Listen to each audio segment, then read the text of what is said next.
We know now that in the early years of the 20th century, this world was being watched closely by intelligences greater than man's, and yet as mortal as his own.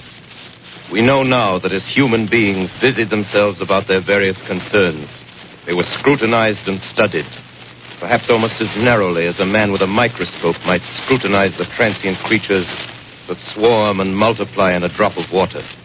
With infinite complacence, people went to and fro over the earth about their little affairs, serene in the assurance of their dominion over this small, spinning fragment of solar driftwood, which by chance or design, man has inherited out of the dark mystery of time and space. Yet across an immense ethereal gulf, minds that are to our minds as ours are to the beasts in the jungle, intellects vast, cool, and unsympathetic, regarded this earth with envious eyes and slowly and surely drew their plans against us. In the 39th year of the 20th century came the Great Disillusionment. It was near the end of October. Business was better. The war scare was over. More men were back at work. Sales were picking up. On this particular evening, October 30th, the Crosley service estimated that 32 million people were listening in on radios. For the next 24 hours, not much change in temperature. A slight atmospheric disturbance of undetermined origin is reported over Nova Scotia, causing a low-pressure area to move down rather rapidly over the northeastern states, bringing a forecast of rain accompanied by winds of light gale force. Maximum temperature 66, minimum 48. This weather report comes to you from the Government Weather Bureau. We take you now to the Meridian Room in the Hotel Park Plaza in downtown New York, where you will be entertained by the music of Raymond Raquello and his orchestra.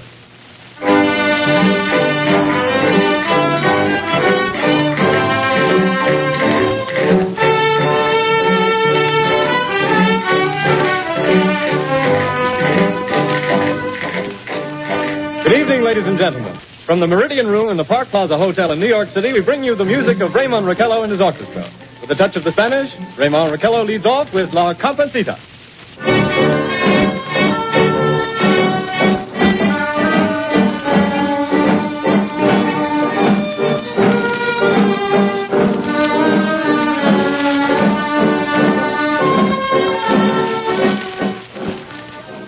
Ladies and gentlemen, we interrupt our program of dance music to bring you a special bulletin from the Intercontinental Radio News. At 20 minutes before 8 Central Time, Professor Farrell of the Mount Jennings Observatory, Chicago, Illinois, reports observing several explosions of incandescent gas occurring at regular intervals on the planet Mars. The spectroscope indicates the gas to be hydrogen and moving toward the Earth with enormous velocity. Professor Pearson of the observatory at Princeton confirms Farrell's observation and describes the phenomenon as, quote, like a jet of blue flame shot from a gun, unquote. We now return you to the music of Raymond Raquello, playing for you in the Meridian Room of the Park Plaza Hotel, situated in downtown New York.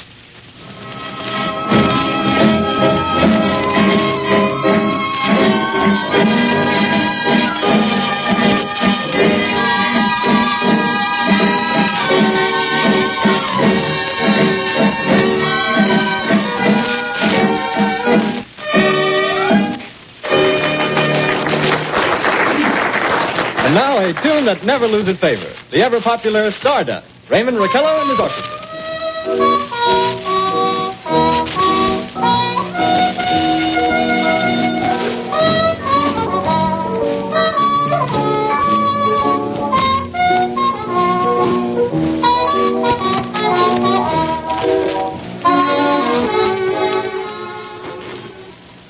Ladies and gentlemen, following on the news given in our bulletin a moment ago, the Government Meteorological Bureau has requested the large observatories of the country to keep an astronomical watch on any further disturbances occurring on the planet Mars.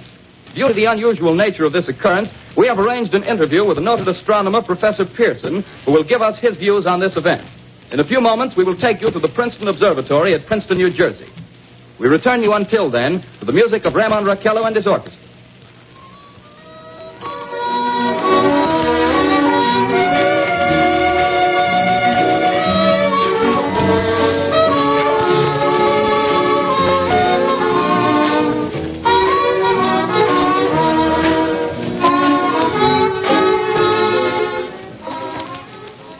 We are ready now to take you to the Princeton Observatory at Princeton, where Carl Phillips, our commentator, will interview Professor Richard Pearson, famous astronomer.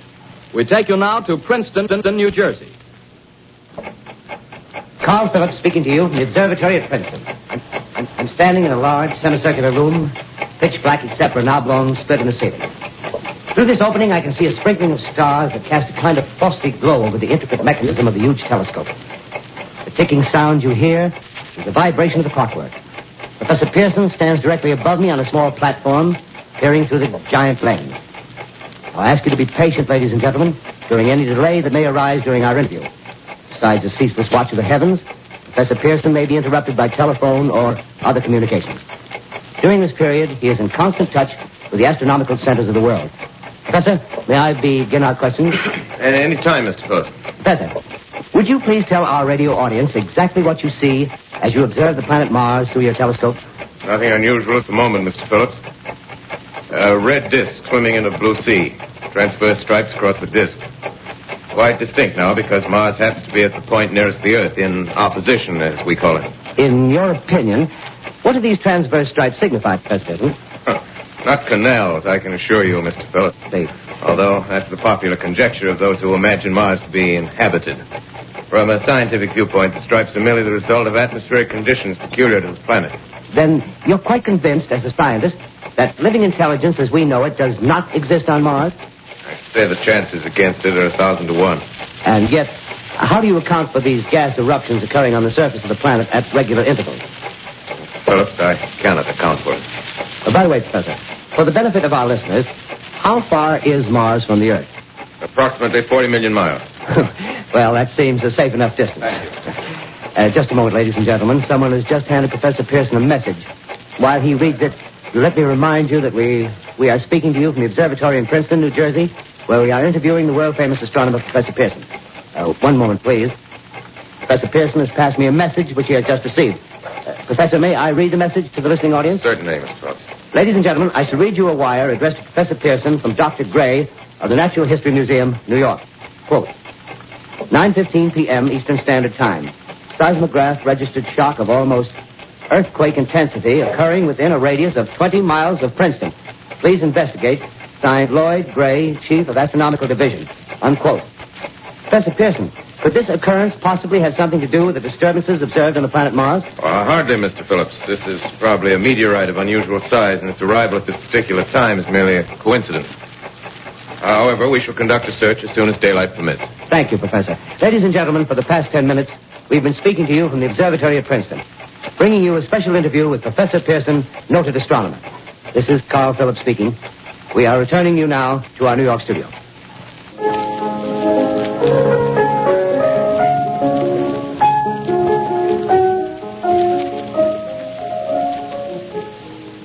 Ladies and gentlemen, here is the latest bulletin from the Intercontinental Radio News.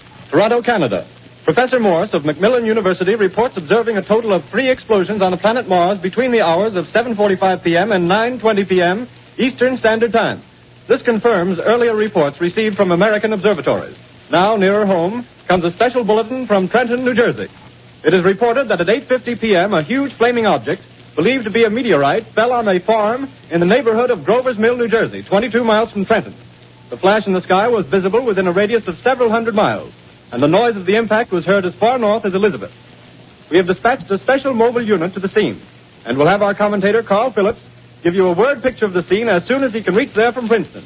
In the meantime, we take you to the Hotel Martinet in Brooklyn, where Bobby Millett and his orchestra are offering a program of dance music.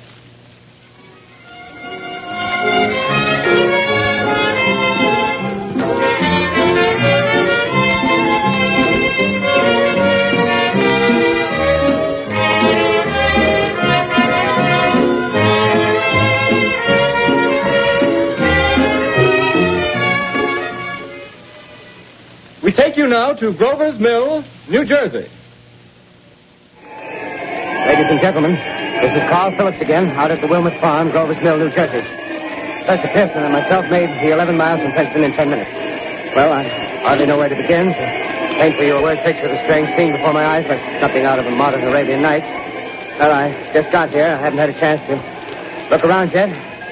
I guess that's it. Yes, I guess That's the thing directly in front of me, half buried in a vast pit. Must have struck with terrific force. The ground is covered with splinters of a tree. It must have struck on its way down. But I can see the object itself doesn't look very much like a meteor. At least not the meteors I've seen. It looks more like a huge cylinder. Has a diameter of, what would you say, Professor Pearson? What's that? What would you say, what's the diameter of this? About 30 yards. About 30 yards. The metal on the sheath is, well, I've never seen anything like it. The color is sort of yellowish white. The curious spectators now are pressing close to the object in spite of the efforts of the police to keep them back. Getting in front of my line. Would you mind standing one side, please? While the police are pushing the crowd back. Here's Mr. Wilmot, owner of the farm here. He may have some interesting facts to add. Mr. Wilmot, would you please tell the radio audience as much as you remember of this rather unusual visitor that dropped in your backyard? A step closer, please. Ladies and gentlemen, this is Mr. Wilmot. Well, I was listening to the radio. Closer and louder, please. Pardon me? Louder, please, closer. Yes. I was listening to the radio and kind of drowsy. That professor fellow was talking about Mars, so I was half dozing and half... Yes, Mr. Wilmot, and then what happened? Well, as I was saying, I was listening to the radio, kind of halfway. Yes, Mr. Wilmot, and then you saw something. Well, not first off. I heard something. And what did you hear? A hissing sound like this. Kind of like a 4th of July rocket. Yes, then what? I turned my head out the window and would have sworn I was asleep and dreaming. Yes? I seen a kind of greenish streak and then zingo. Something smacked the ground, knocked me clear out of my chair. Well, were you frightened, Mr. Wilmot? Well, I ain't quite sure. I reckon I was kind of riled. Well, thank you, Mr. Wilmot. Thank you very much. Yeah, you want me to tell No, that's quite all right. That's plenty. Ladies and gentlemen, you've just heard Mr. Wilmot, owner of the farm where this thing has fallen. I wish I could convey the atmosphere, the background of this fantastic scene. Hundreds of cars are parked in a field in back of us, and the police are trying to rope off the roadway leading into the farm, but it's no use. They're breaking right through. The car's headlights throw an enormous spotlight on the pit where the object's half buried. Now, some of the more daring souls now are venturing near the edge. The silhouettes stand out against the metal sheet. One man wants to touch the thing. He's having an argument with the policeman. Now, the policeman wins. Now, ladies and gentlemen, there's something I haven't mentioned in all this excitement, but it's becoming more distinct. Perhaps you've caught it already on your radio. Listen, please. Do you hear it? It's a curious humming sound that seems to come from inside the object. I'll move the microphone nearer. Here. Now, we're not more than 25 feet away. Can you hear it now? Professor Pearson? Yes, of course. Can you tell us the meaning of that scraping noise inside the thing? Possibly the unequal cooling of its surface. I say, do you still think it's a meteor, Professor? I don't know what to think. The metal casing is definitely extraterrestrial. Not found on this Earth. Friction with the Earth's atmosphere usually tears holes in a meteorite. This thing is smooth, and you can see its cylindrical Just a minute. shape. Something's happening. Ladies and gentlemen, this is terrific. This end of the thing is beginning to flake off. The top is beginning to rotate like a screw, and the thing must be hollow. He's moving. Keep back. Keep those men back. Keep back. Keep those idiots back. Ladies, off. The top blew. Go down. Stand back. ladies and gentlemen, this is the most terrifying thing I've ever witnessed. Wait a minute. Something I can see coming out of that black hole, two luminous discs. The eyes, it might be a face, might be almost... Good heavens, something wriggling out of the shadow like a gray snake. Now it's another one, and another one, and another one. They look like tentacles to me. Oh, yeah, I can see the thing's body now. It's large as a bear. It glistens like wet leather, but its face, ladies and gentlemen, it's indescribable. I can hardly force myself to keep looking at it. It's so awful. The eyes are black, and they gleam like a serpent. The mouth is kind of V-shaped with saliva dripping from its rimless lips. It seems to quiver and pulsate, and the monster, or whatever it is, can hardly move. It seems weighed down by possibly gravity or something. The thing's rising up now, and the crowd falls back. They've seen plenty. The most extraordinary experience, ladies and gentlemen. I can't find words. Well, I'll pull this microphone with me as I talk. I'll have to stop the description until I can take a new position. Hold on, will you please? I'll be right back in a minute.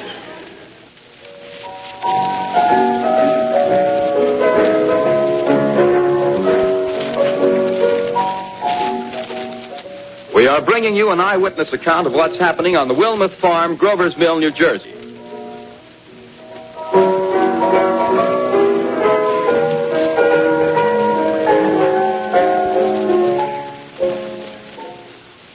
We now return you to Carl Phillips at Grover's Mill. Ladies and gentlemen, am I on? Ladies and gentlemen, here I am, back of a stone wall that adjoins Mr. Wilmot's garden. From here, I get a sweep of the whole scene. I'll give you every detail as long as I can talk and as long as I can see. More state police have arrived. They're drawing up a cordon in front of the pit. About 30 of them. No need to push the crowd back now. They're willing to keep their distance. The captain's conferring with someone. Can't quite see who. Ah, yes, I believe it's Professor Pearson. Yes, it is. Now they've parted, and the professor moves around one side, studying the object while the captain and two policemen advance with something in their hands. I can see it now. It's a white handkerchief tied to a pole. Flag of truce. If those creatures know what that means, what anything means. Wait a minute, something's happening. A humped shape is rising out of the pit. I can make out a small beam of light against a mirror. What's that? There's a jet of flame springing from the mirror and it leaps right at the advancing men. It strikes them head on. Oh, Lord, they're turning into flames. Oh, the whole field's caught up by the woods, the barns, the gas tanks of the automobiles spreading everywhere. It's coming this way now, about 20 yards to my right. Ladies and gentlemen, due to circumstances beyond our control, we are unable to continue the broadcast from Grover's Mill. Evidently, there's some difficulty with our field transmission. However, we will return to that point at the earliest opportunity. In the meantime, we have a late bulletin from San Diego, California. Professor Indelkoffer, speaking at a dinner of the California Astronomical Society, expressed the opinion that the explosions on Mars are undoubtedly nothing more than severe volcanic disturbances on the surface of the planet. We continue now with our piano interlude.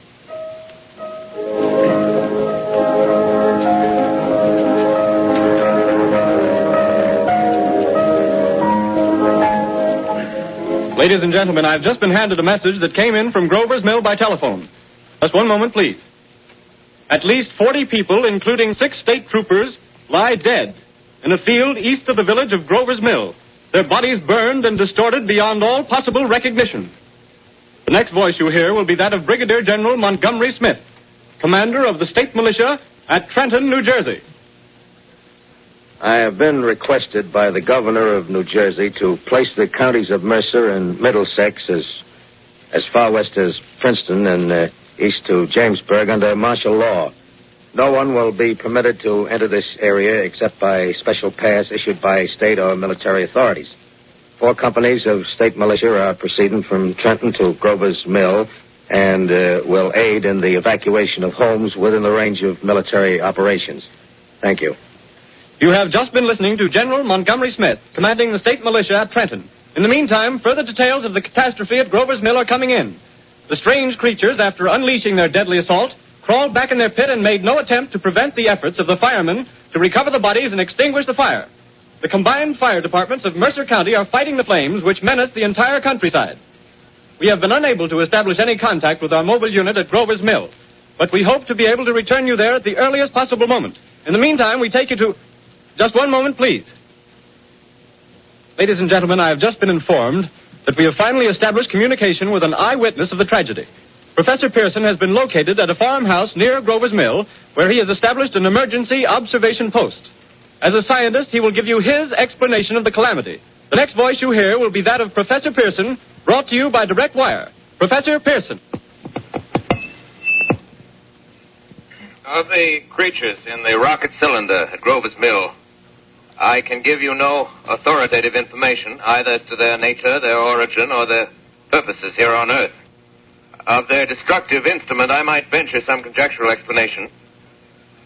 For want of a better term, I shall refer to the mysterious weapon as a heat ray. It's all too evident that these creatures have scientific knowledge far in advance of our own. It's my guess that in some way they are able to generate an intense heat in a chamber of practically absolute non-conductivity. This intense heat they project in a parallel beam against any object they choose by means of a polished parabolic mirror of unknown composition, much as the mirror of a lighthouse projects a beam of light. That is my conjecture of the origin of the heat ray. Thank you, Professor Pearson. Ladies and gentlemen, here is a bulletin from Trenton. It is a brief statement informing us that the charred body of Carl Phillips has been identified in the Trenton Hospital. Now here's another bulletin from Washington, D.C. The Office of the Director of the National Red Cross reports 10 units of Red Cross emergency workers have been assigned to the headquarters of the state militia, stationed outside of Grover's Mill, New Jersey. Here's a bulletin from State Police, Princeton Junction. The fires at Grover's Mill and vicinity are now under control. Scouts report all quiet in the pit, and there is no sign of life appearing from the mouth of the cylinder. Now, ladies and gentlemen, we have a special statement from Mr. Harry McDonald, Vice President in charge of operations. We have received a request from the state militia of Trenton to place at their disposal our entire broadcasting facilities. In view of the gravity of the situation, and believing that radio has a responsibility to serve in the public interest at all times, we are turning over our facilities to the state militia at Trenton. We take you now to the field headquarters of the state militia near Grover's Mill, New Jersey.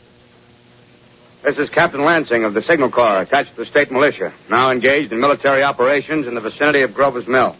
Situation arising from the reported presence of certain individuals of unidentified nature is now under complete control. The cylindrical object, which lies in a pit directly below our position, surrounded on all sides by 8 battalions of infantry, without heavy field pieces, but adequately armed with rifles and machine guns. All cause for alarm, if such cause ever existed, is now entirely unjustified. The things, whatever they are, do not even venture to poke their heads above the pit. I can see their hiding place plainly in the glare of the searchlights here.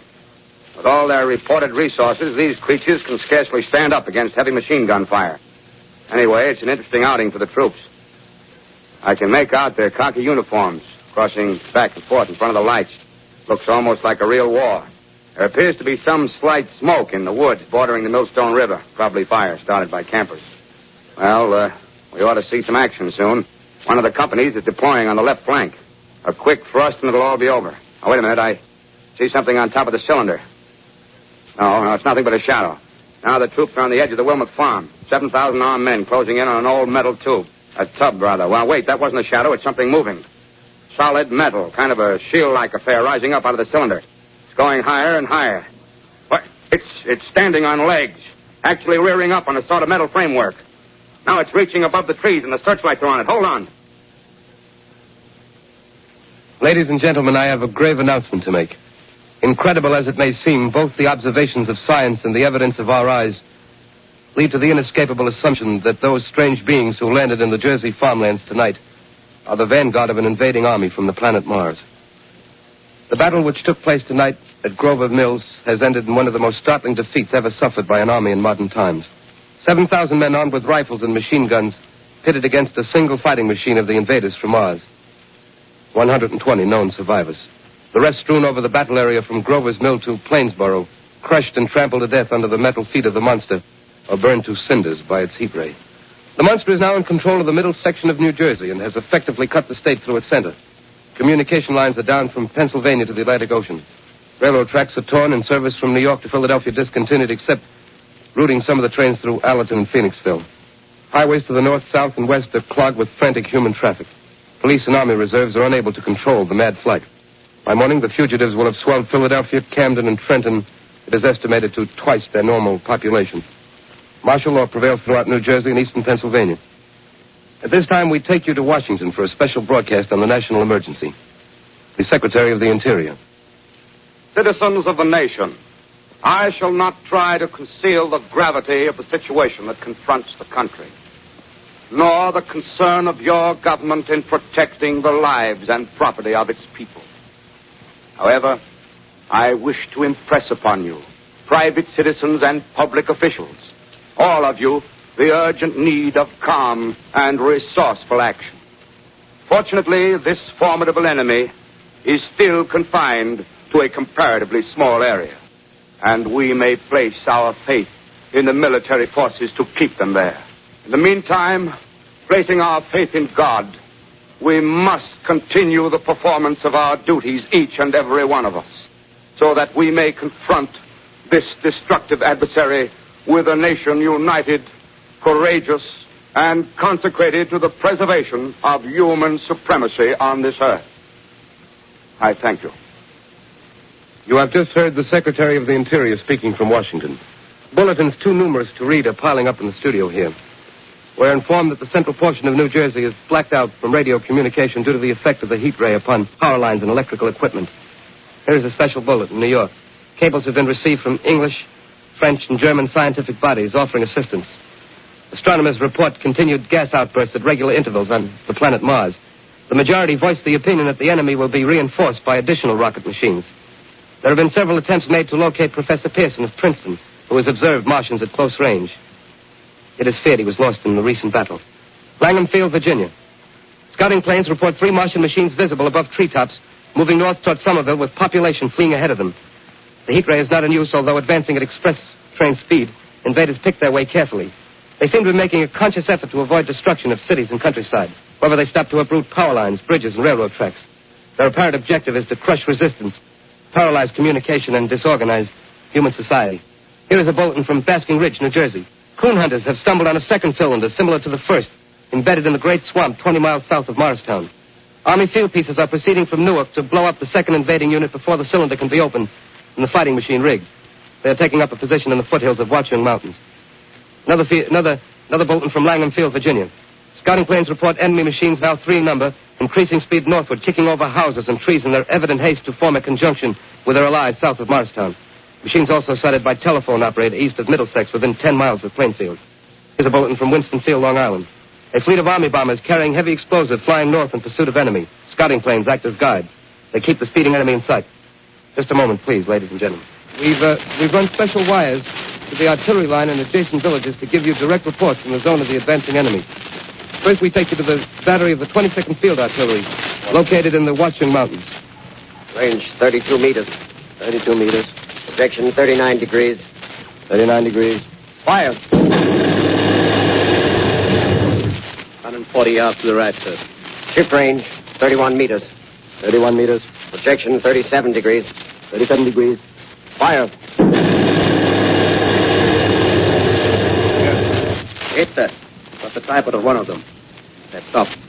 The others are trying to repair it. Quick, get the range. Ship 30 meters. 30 meters. Projection 27 degrees. 27 degrees. Fire. Can see the shell end, sir. Letting off a smoke. What is it? Black smoke, sir. Moving this way. Lying close to the ground. Moving fast. Put on gas mask.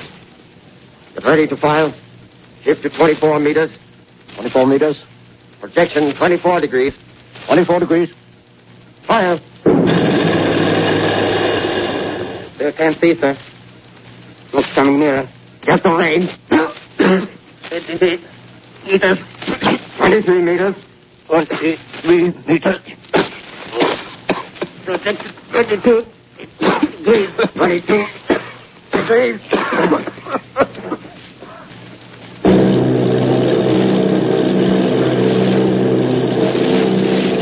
Army bombing plane B-843 off Bayonne, New Jersey. Lieutenant Vogt, commanding 8 bombers, reporting to Commander Fairfax, Langham Field. This is Vogt reporting to Commander Fairfax, Langham Field. Enemy tripod machines now in sight. Reinforced by 3 machines from the Morristown cylinder, 6 altogether. 1 machine partially crippled. Believed hit by shell from Army gun in Watchung Mountains. Guns now appear silent. A heavy black fog hanging close to the earth of extreme density, nature unknown. No sign of heat ray. Enemy now turns east, crossing Passaic River into the Jersey marshes. Another straddles the Pulaski Skyway. Evident objective is New York City. They're pushing down a high-tension power station. The machines are close together now, and we're ready to attack. Planes circling, ready to strike. 1,000 yards, and we'll be over the first. 800 yards.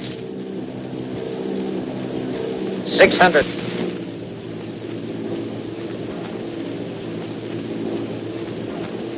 400. 200.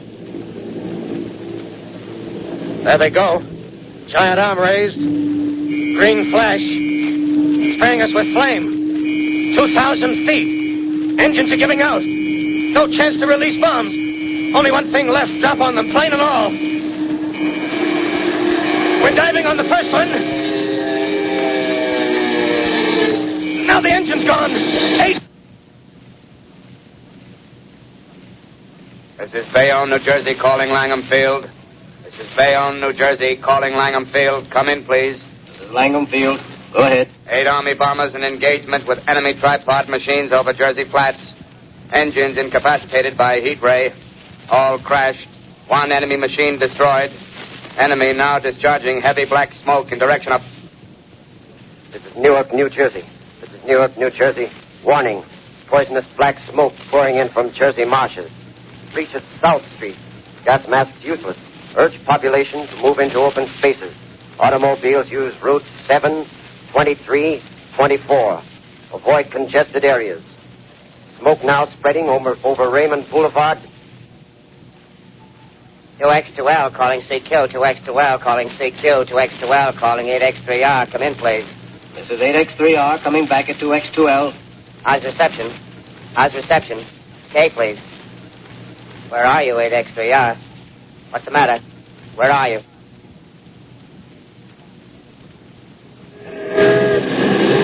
I'm speaking from the roof of Broadcasting Building. I'm speaking from the roof of Broadcasting Building, New York City. The bells you hear are ringing to warn the people to evacuate the city as Martians approach.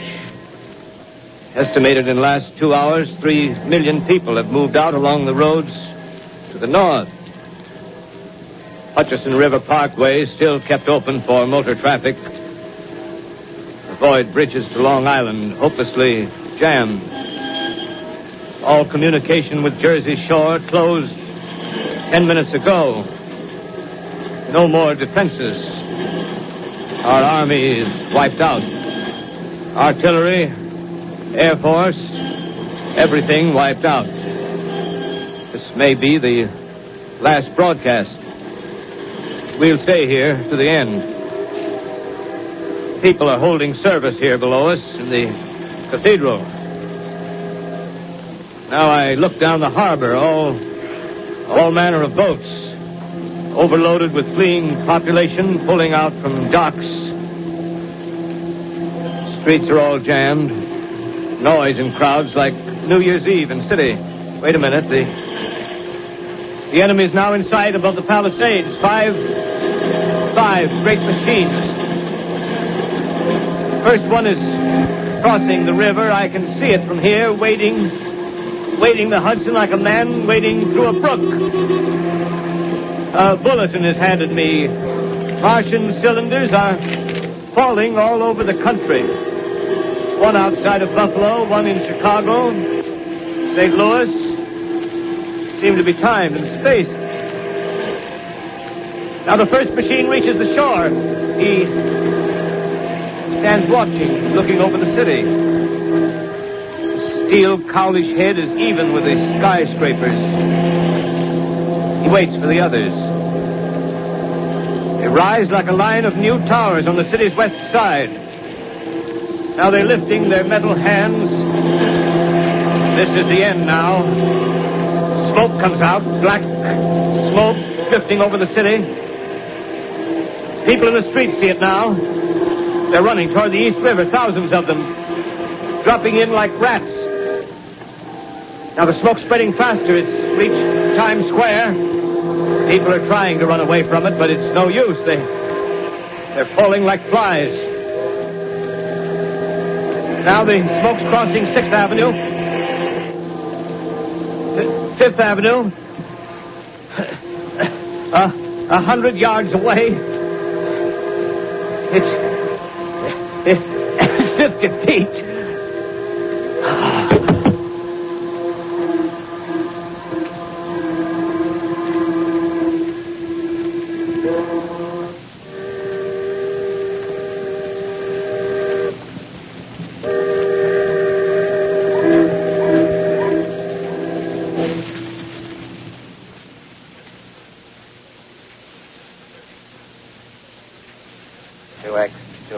Calling CQ.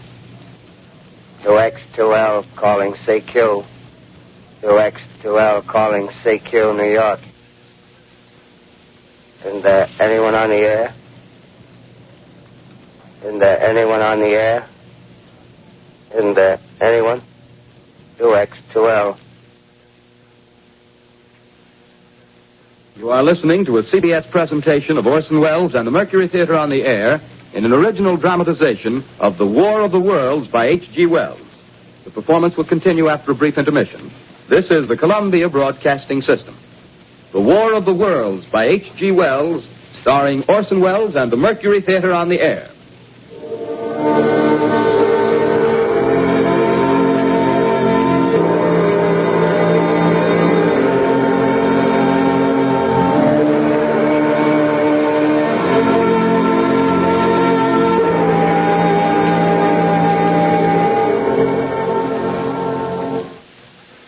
As I set down these notes on paper, I'm obsessed by the thought that I may be the last living man on Earth.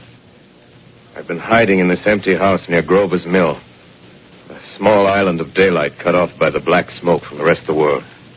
All that happened before the arrival of these monstrous creatures in the world now seems part of another life. A life that has no continuity with the present. Furtive existence of the lonely derelict who pencils these words on the back of some astronomical notes bearing the signature of Richard Pearson. I look down at my blackened hand, and I try to connect them with a professor who lives at Princeton and who, on the night of October 20th, glimpsed through his telescope an orange splash of light on a distant planet.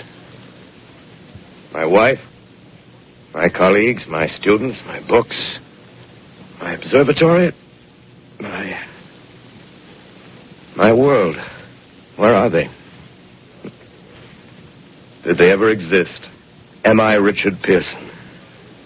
What day is it? Do days exist without calendars? Does time pass when there are no human hands left to wind the clocks?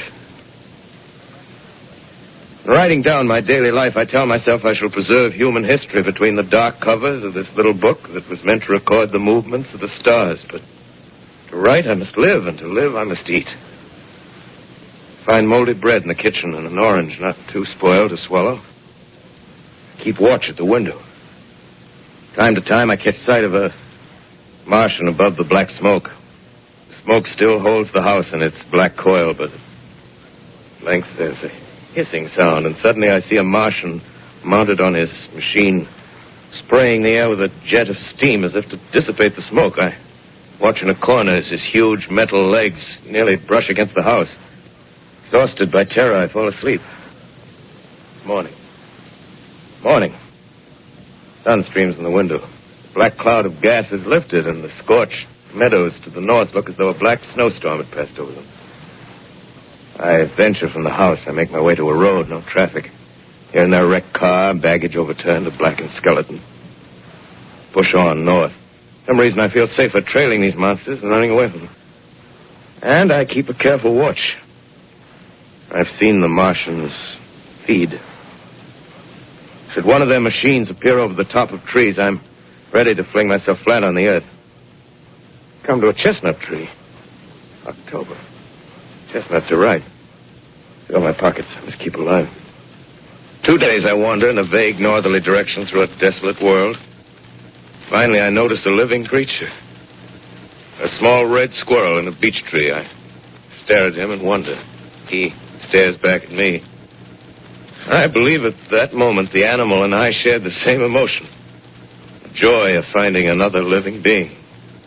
Push on north. I find dead cows in a brackish field, and beyond the charred ruins of a dairy and a silo, remain standing guard over the wasteland like a lighthouse, deserted by the sea. Astride the silo perches a weathercock. The arrow points north.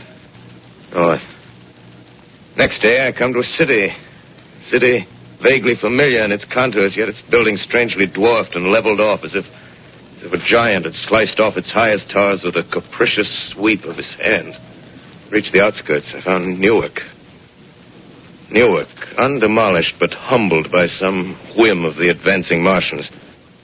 Presently, with an odd feeling of being watched, I caught sight of something crouching in a doorway. I made a step towards it. It rose up and became a man. A man armed with a large knife. Stop! Where do you come from? I come from many places. A long time ago, from Princeton. Princeton, huh? That's near Grover's Mill. Yes. Grover's Mill. There's no food here. This is my country. All this end of town down the river. There's only food for one. Which way are you going? I don't know. I guess I'm looking for people. Hey, what was that? Did you hear something just then? No. Only a bird. A live bird. You get to know that birds have shadows these days. Say, we're in the open here. Let's crawl in this doorway here and talk. Have you seen any Martians? No. They're going over to New York. At night, the sky's alive with their lights, just as if people were still living in it. By daylight, you can't see them. 5 days ago, a couple of them carried something big across the flats from the airport. I think they're learning how to fly. Fly? Yeah, fly. Well, it's all over with humanity. Stranger, there's still you and I. 2 of us left. Yeah. They got themselves in solid. They wrecked the greatest country in the world. Those green stars, they're probably falling somewhere every night. They've only lost 1 machine. There isn't anything to do. We're done. We're licked. Where were you? You're in a uniform. Yeah, what's left of it. I was in the militia. National Guard. That's good. There wasn't any war. Any more than there's war between men and ants. Yes, but we're eatable ants. I found that out. What'll they do to us? I felt it all out. Right now, we're caught as we're wanted. The Martian only has to go a few miles to get a crowd on the run. But they won't keep on doing that. They'll begin catching us systematic, like keeping the best and storing us in cages and things. They haven't begun on us yet. Not begun? Not begun. All that's happened so far is because we don't have sense enough to keep quiet. Bothering them with guns and such stuff and losing our heads and rushing off in crowds. No, instead of our rushing around blind, we got to fix ourselves up. Fix ourselves up according to the way things are now. Cities, nations, civilization, progress. Yes, but if that's so, what is there to live for? Well, there won't be any more concerts for 1,000,000 years or so and no nice little dinners at restaurants. If it's amusement you're after, I guess the game's up. What is there left? Life, that's what. I want to live. Yeah, and so do you. We're not going to be exterminated. And I don't mean to be caught either. Tamed and fattened and bred like an ox. What are you going to do? I'm going on. Right under their feet. I got a plan. We men, as men, we're finished. We don't know enough. We got to learn plenty before we got a chance. We've got to live and keep free while we learn, see? I've thought it all out, see? Well, tell me the rest. Well, it isn't all of us that are made for wild beasts. That's what it got. That's what it got to be. That's why I watched you. Watched you. All those little office workers that used to live in these houses. They be no good. They haven't any stuff in them. They used to run off to work. I've seen hundreds of them running to catch their commuter's train in the morning, afraid they'd get canned if they didn't. Running back at night, afraid they wouldn't be in time for dinner. Lives insured and a little invested in case of accidents. Yeah, and on Sundays, worried about the hereafter. Well, the Martians, they'll be a godsend for those guys. Nice, roomy cages, good food, careful breeding, no worries. Yeah, after a week or so of chasing around the fields on empty stomachs, they'll come and be glad to be caught. You've thought it all out, haven't you? Sure, you bet I have. That isn't all. These Martians are going to make pets of some of them. Train them to do tricks. Who knows, get sentimental over the pet boy who grew up and had to be killed. Yeah, and some maybe, they'll train to hunt us. Oh, no, it's impossible. Human Yes, they will. There's men who do it gladly. If one of them ever comes after me, by... In the meantime, you and I and others like us, where are we to live when the Martians own the Earth? I got it all figured out. We live underground. I've been thinking about the sewers. Under New York, there are miles and miles of them. The main ones, they're big enough for anybody. And there's cellars, vaults, underground storerooms, railway tunnels, subways. You begin to see, huh? We'll get a bunch of strong men together. No weakness. That rubbish, out. As you meant me to go. All right. Give you a chance, didn't I? Won't quarrel about that. Go on. Well, we got to make safe places for us to stay in, see? Get all the books we can. Science books. That's where men like you come in, see? We raid the museums. We'll even spy on the Martians. May not be so much we have to learn before... Listen, just imagine this. 4 or 5 of their own fighting machines suddenly start off. Heat rays right and left. Not a Martian in them. Not a Martian in them, see? But men. Men who've learned the way how. It may even be in our time. Gee. Imagine having one of them lovely things with its heat ray wide and free. We'd turn it on Martians. We'd turn it on men. We'd bring everybody down on their knees. That's your plan. You, me, a few more of us. We'd own the world. I see. Hey, what's the matter? Where are you going? Not to your world.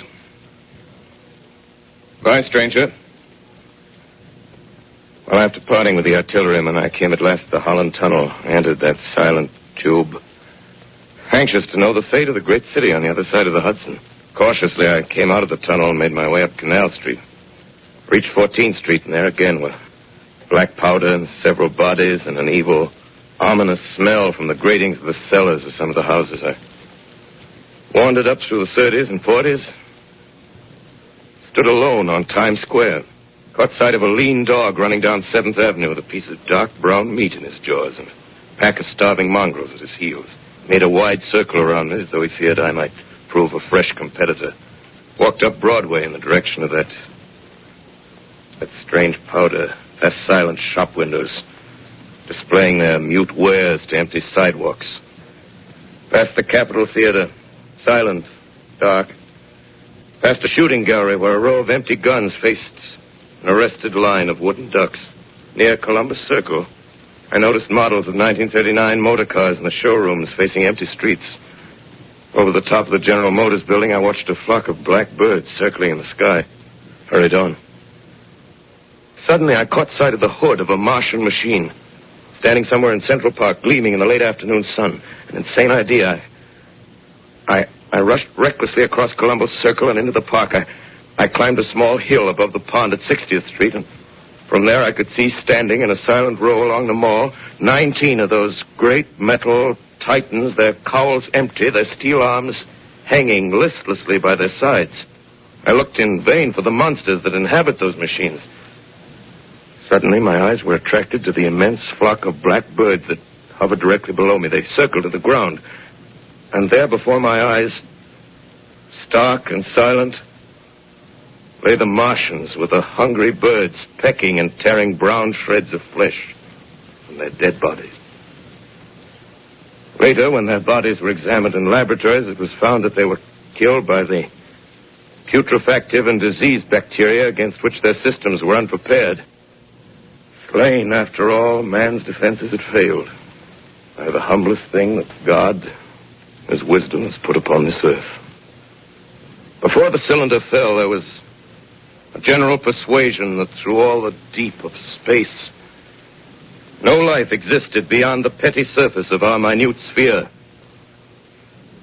Now we see further.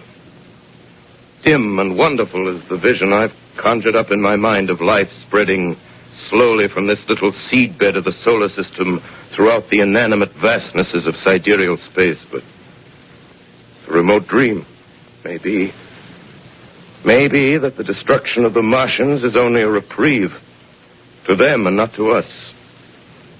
As the future ordained, perhaps. Strange it now seems to sit in my peaceful study at Princeton, writing down this last chapter of the record, begun at a deserted farm in Grover's Mill. Strange to watch children playing in the streets. Strange to see young people strolling on the green where the new spring grass heals the last black scars of a bruised earth. Strange to watch the sightseers enter the museum where the dissembled parts of a Martian machine are kept on public view. Strange when I recall the time when I first saw it. Bright and clean-cut, hard and silent under the dawn of that last great day.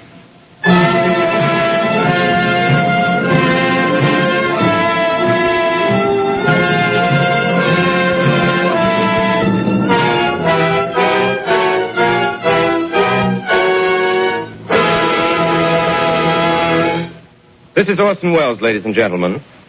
Out of character, to assure you that the War of the Worlds has no further significance than as the holiday offering it was intended to be. The Mercury Theater's own radio version of dressing up in a sheet and jumping out of a bush and saying boo. Starting now, we couldn't soap all your windows and steal all your garden gates by tomorrow night, so we did the best next thing.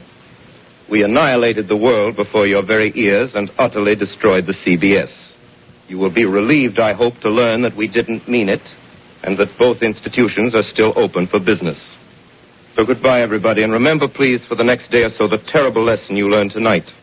That grinning, glowing, globular invader of your living room is an inhabitant of the pumpkin patch, and if your doorbell rings and nobody's there, that was no Martian. It's Halloween.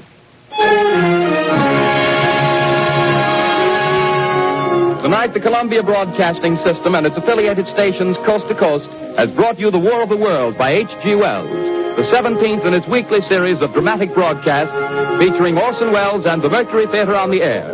Next week, we present a dramatization of 3 famous short stories. This is the Columbia Broadcasting System.